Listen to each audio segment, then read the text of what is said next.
నాయకరావు గారి పిలుపు మేరకు ఈరోజు వర్ధనపేట మండల కేంద్రంలో ధర్నా కార్యక్రమం చేపట్టడం జరిగింది. దీని ముఖ్య ఉద్దేశం నిండు సభలో మాజీ మంత్రివర్యులు అయిన ప్రస్తుత శాసనసభ్యులు అయిన దాని మీద అనుచిత వ్యాఖ్యలు చేయడం చాలా దురదృష్టకరం. వారు గతంలో హోంశాఖలో ఉన్నప్పుడు కానీ నువ్వు ఎక్కడో జడ్పీడీసీ కాదు కదా, చిన్న క్యాడర్ కూడా లేదు.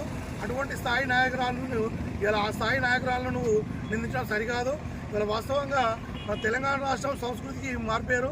ఇలా మహిళలను నిండు సభల్లో అనుచిత వ్యాఖ్యలు చేయడం చాలా దురదృష్టకరం. దీన్ని పూర్తిస్థాయిలో వర్ధనపేట టీఆర్ఎస్ పార్టీ నుంచి మేము ఖండిస్తున్నాం.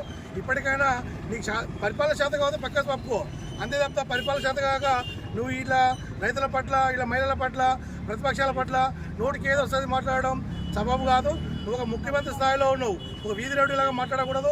ఇప్పటికైనా కూడా నీ సంస్కృతి మార్చుకొని, నీ నీచ చరిత్ర మార్చుకొని, ఓటు కేసు చరిత్ర మార్చుకొని ఇప్పటికైనా పరిపాలన నేర్చుకోవాలి. నీకు